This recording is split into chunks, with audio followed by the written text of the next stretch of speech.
Late one quiet evening, Sandra and I were relaxing on our couch while her laptop lay open on the coffee table. She was scrolling through memories of college, old photos and friendly faces that sparked her laughter as she recalled wild nights and deep conversations. "That's Andrew," she explained with a tap on the screen. "And that's Jennifer. They'll both be at the reunion. Oh, and don't forget about Carlos. He runs this huge charity event every year. You're going to love him." I nodded, absorbing each name, thinking how exciting it would be to finally meet the friends she never stopped talking about. "I think you're in for a great time," she assured me with a warm smile. The whole adventure felt like a welcome escape, a perfect opportunity to break from our usual routine and explore a new city together. I even picked up a pair of fresh hiking boots after Sandra suggested we try some local trails. For a while, everything was perfect. Sandra's excitement was contagious, until about 10 days before our departure. One evening over dinner, as she nibbled at her food a little too nervously, she broached the subject. "There's been a change of plans," she said cautiously. "The reunion organizers decided it will be alumni only. No spouses, not even a tag-along. They said it's a matter of venue capacity." I paused, frowning. "Wait, you mean no spouses? Not even me?" She sighed apologetically. "I'm really sorry. I was excited for you to come along, but they insisted that it wouldn't work out otherwise." I leaned back, absorbing her words. "That's strange. Partners were always welcome before. Did they suddenly announce this rule?" She nodded, looking embarrassed. "Yes, they just finalized the rules. Even Andrew's wife can't attend, along with a few others." It all felt odd, yet I stayed silent. "I suppose I can work on some projects at home," I offered, trying to hide my unease. "At least there's a silver lining." In the following days, a series of small details began to nag at me. Every time I asked about the reunion, the guest lists, the locations, who else might have been left out, Sandra would quickly change the subject. It was as if she were concealing something. The night before she was due to leave, I watched her as she packed neatly on our bed. Every fold and every item she placed carried a kind of deliberate care. "You're packing so much for a 4-day trip," I commented, eyeing her extra dresses and makeup. She gave a small smile as she adjusted a dress on a hanger. "I just want to look nice in the photos." Her voice held a hint of nervous energy. "Everyone will be comparing us, noticing how we've changed over time." I noticed she slipped in a dress she'd bought recently, one of her favorites. "Bringing that one?" I asked, incredulous. "Yeah," she replied lightly. "It's a special occasion." Her makeup bag was unusually full too, as she arranged every toiletry with almost ritual precision. The next morning, while I sat with a warm cup of coffee at the kitchen table, my phone buzzed. A message from Andrew popped up. I remember feeling a chill as I read his words. "Hey man, I'm not sure how to say this, but you should know. Sandra's been spending almost all her time with Steven. They even went up to his cabin yesterday when everyone else was out hiking, for over an hour." My stomach sank as I scrolled further. He wrote that Sandra had told everyone you couldn't come because of a work project, and that there was no restriction on spouses after all. Attached was a schedule of the reunion, and sure enough, there was no mention of any no spouses rule. I sat there staring at my phone, processing every word. Things between Sandra and me had been good. We were planning a future together, talking about starting a family, checking out houses in family-friendly neighborhoods. And now everything was unraveling. For nearly an hour, I replayed in my mind the moments that now felt suspicious. Her rushed explanation about capacity limits, her avoidance when questioned about other spouses, and the extra care with which she packed. Later that evening, I called her. After a few rings, she cheerfully answered, "Hey babe, how's your weekend?" "It's okay," I replied, keeping my voice even. "How's the reunion?" "It's great," she insisted, modifying her tone with a quick, "We even went for a hike before dinner." I took a deep breath. So the rule about no spouses, was that really necessary? In a brief pause filled with hesitation, she responded, "Yeah, it totally was. The event was really overcrowded. There weren't enough rooms for everyone." I swallowed hard. "Oh, that makes sense. Hey, by the way, is Steven there?" I asked, my voice betraying a tremor of curiosity. A silence stretched for a moment, then she replied too quickly, "Oh, no, he couldn't make it. He actually moved to Europe." "Really?" I said lightly. I remembered thinking he was still around the corner. Nope, she insisted. Last I heard, he was in London. I let the subject drift to safer ground before ending the call, though my hands were trembling with uncertainty. Days turned into worry as I began to notice more anomalies. A number on our phone bill that appeared with increasing frequency, one that I didn't recognize until I copied it and texted Andrew. His reply was blunt. Yeah, that's Stephen's number. Then came another message. By the way, he didn't move to Europe. He moved back 6 months ago, and he's divorced.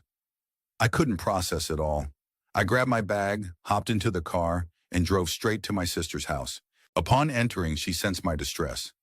What happened? She asked softly, guiding me to sit at her kitchen table as I handed her my phone to see the messages. Her eyes darkened at the reunion schedule photo. That's really concerning, she admitted. She lied about the spouse rule, and now she's saying Stephen wasn't there. I shook my head. It's not just the spouse rule. It's the rushed, dodgy way you explained everything. And a nearly 47-minute call with him the night before you left. Liz frowned. I get why you're upset. But before you make any hasty decisions, you need to talk to Sandra with an open mind. 7 years of marriage is worth more than one night of suspicion. I clenched my jaw, feeling betrayed.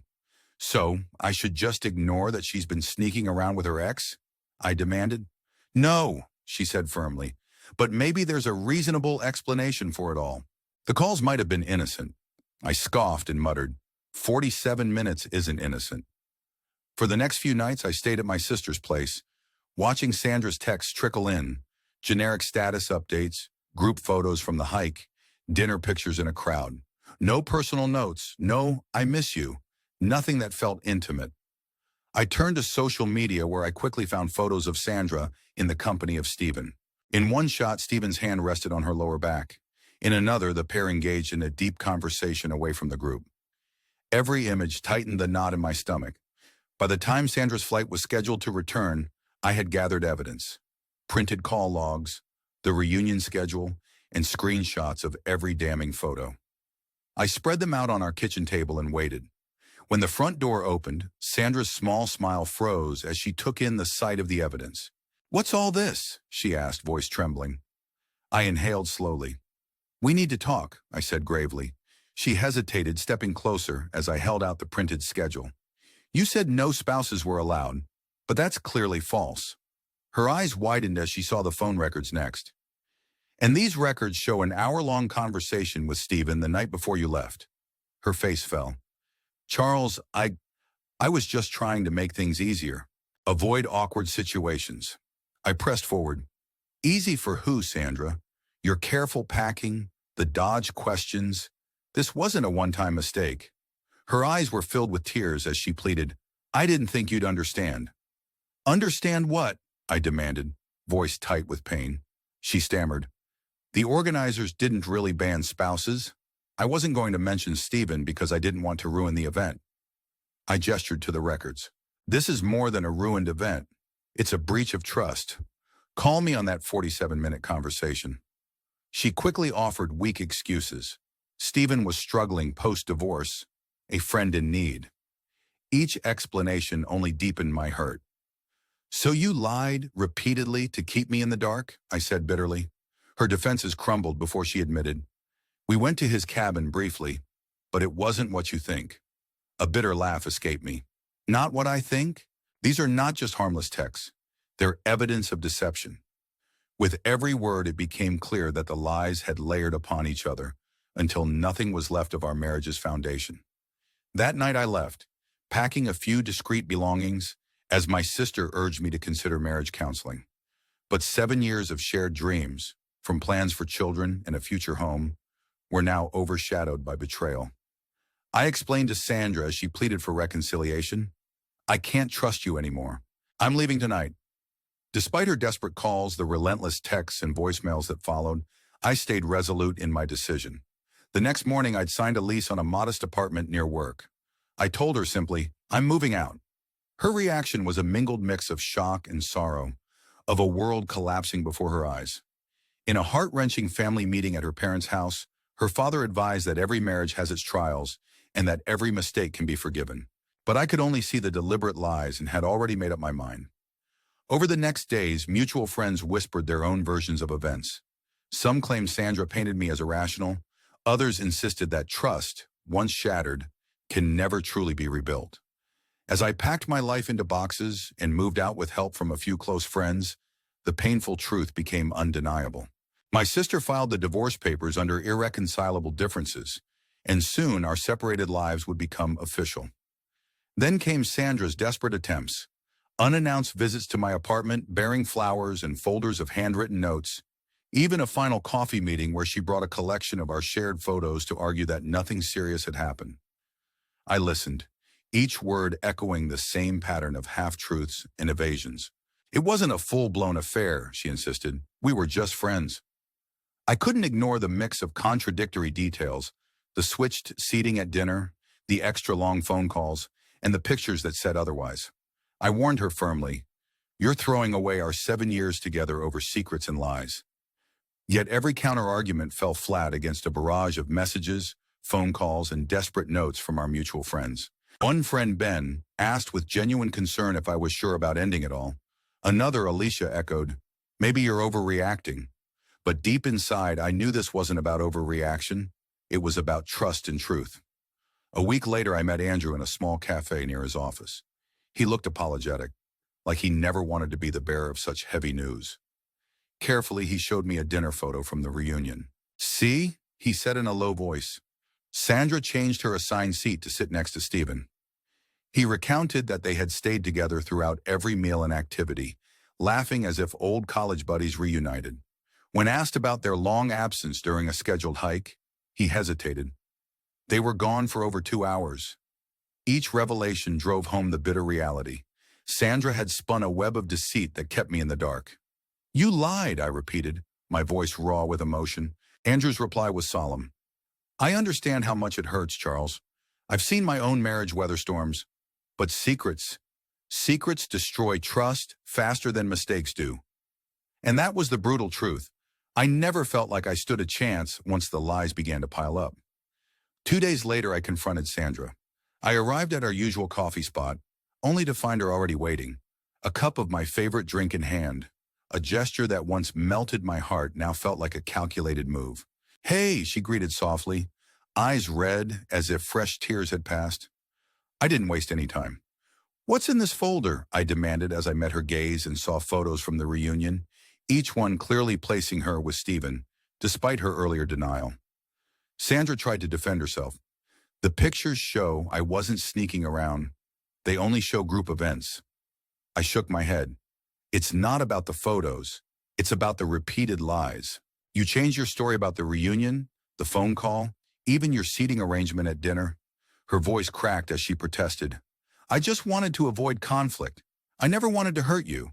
"But you did," I replied gently yet firmly.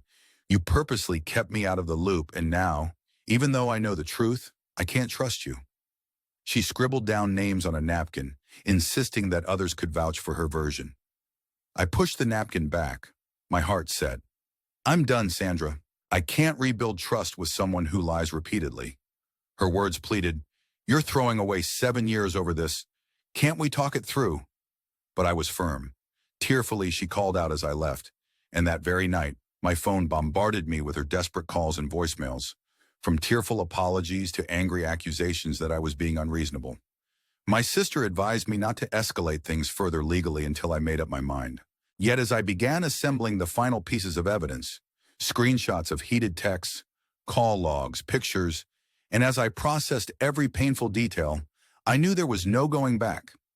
Mutual friends took sides, and old confidants started to whisper their versions. Even Jamie, an old wedding friend, reluctantly revealed that Stephen had confessed later that night. They hooked up. His words hit me hard. I asked, "Hooked up?" And his confirmation, along with explicit texts he showed me, sealed my decision. Eventually, I reached out to my sister one last time.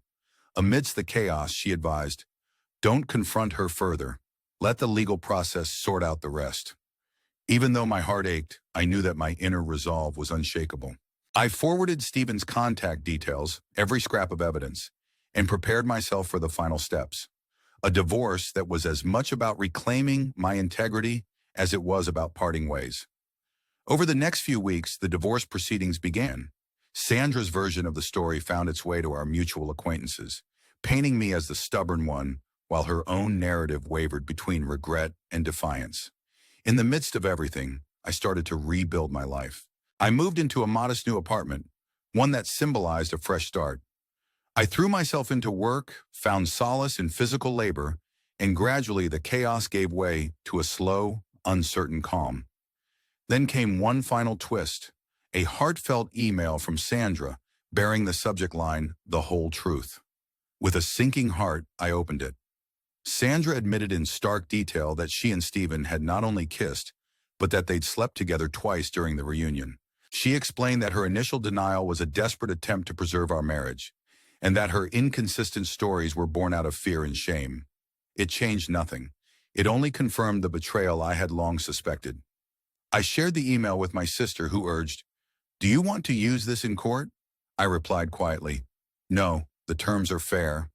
I just want closure," and then filed away the email, letting go of any drive for revenge. The divorce was finalized soon afterward, and in the final days, Sandra came by with her mother to collect her belongings. Stepping through the door one last time, I helped her pack up half of what we'd once built together. In a hushed exchange, Sandra hesitantly asked if someday we could remain friends.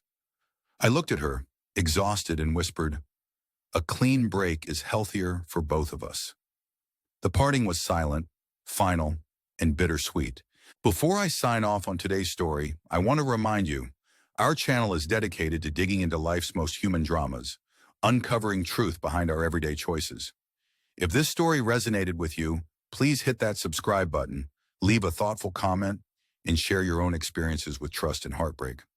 Life moves on, and sometimes closure is the only way to find ourselves again. Thank you for listening, and remember, every ending is a new beginning, even if the path there is drenched in pain.